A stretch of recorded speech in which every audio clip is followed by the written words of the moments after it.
Halo semua, di sini saya akan menjelaskan kepada Anda tentang low vision. Apakah Anda sudah pernah mendengar tentang low vision?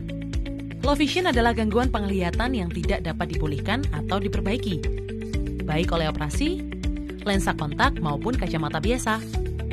Low vision tidaklah sama dengan buta. Low vision menyebabkan terbatasnya kemampuan seseorang untuk melakukan kegiatan sehari-hari secara mandiri. Setiap orang yang mengalami low vision memiliki kemampuan penglihatan yang berbeda. Sebagai contoh, ada orang yang masih jelas membaca tulisan tetapi menulis menggunakan huruf braille. Ada yang bisa naik sepeda, tetapi kesulitan mengenali wajah seseorang dari jarak tertentu. Orang yang mengalami low vision ada yang menggunakan alat bantu, ada yang tidak bisa menggunakan alat bantu untuk memperbaiki penglihatannya. Terkadang, hanya memerlukan teknik-teknik adaptif seperti mengatur pencahayaan, kontrasan warna objek dengan latar belakang, memilih posisi terbaik untuk melihat, mendekat ke objek, perbesar ukuran huruf, dan lain-lain.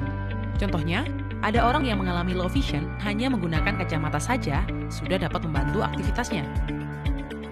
Namun, ada yang harus ditambahkan dengan alat bantu lainnya seperti kaca pembesar dan teleskop. Ada yang memerlukan warna terang untuk menandai suatu objek menghafal ketika berjalan atau bergerak di sekitarnya.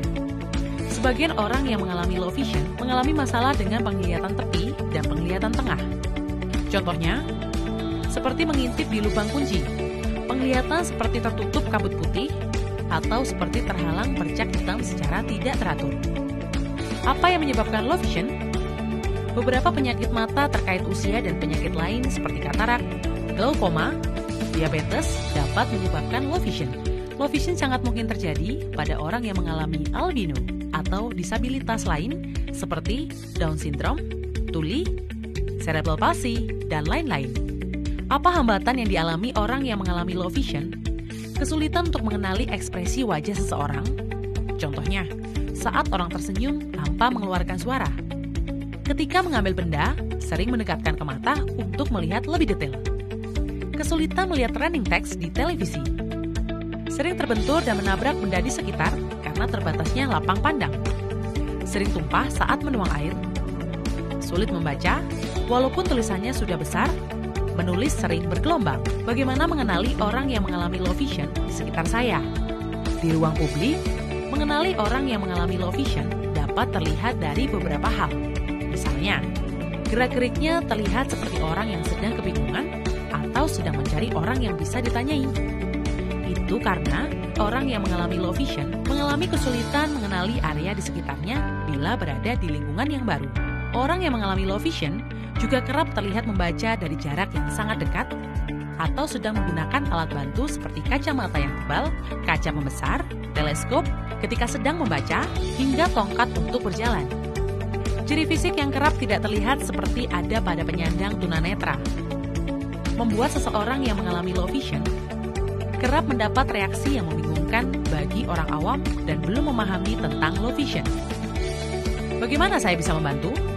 Tawarkan bantuan bila melihat seseorang tampak kebingungan. Bagi orang yang mengalami low vision, ukuran huruf di layar atau papan informasi di stasiun masih dirasa terlalu kecil atau kabur untuk dibaca dengan jelas.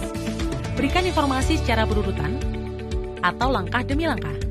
Bagi orang yang mengalami low vision, penting untuk mendapatkan petunjuk arah yang disampaikan secara berurutan karena sangat membantu mereka membuat peta di dalam kepalanya. Di tempat kerja, orang dengan low vision pun punya hak yang sama dengan pekerja lainnya. Namun, kondisi tertentu seperti menulis dengan huruf besar, huruf kapital yang ukurannya tidak konsisten, penempatan huruf dalam kalimat yang keluar garis, tanda tangan yang bentuknya tidak selalu mirip, perlu mendapatkan kebijakan dan toleransi. Hormati ruang pribadi orang dengan low vision, karena membaca harus dengan jarak yang sangat dekat. Di ruang publik, mereka kerap mendapatkan teguran dari sesama penumpang karena mereka dianggap melihat layar telepon genggam atau halaman buku terlalu dekat. Bila penasaran, ketika melihat orang yang mengalami low vision menggunakan alat bantu seperti teleskop atau kaca pembesar, jangan sungkan untuk bertanya baik-baik. Orang yang mengalami low vision akan senang menjelaskan kondisinya dan hal-hal lain seputar low vision. Itu adalah bagian dari kampanye penyandartahuan kepada masyarakat.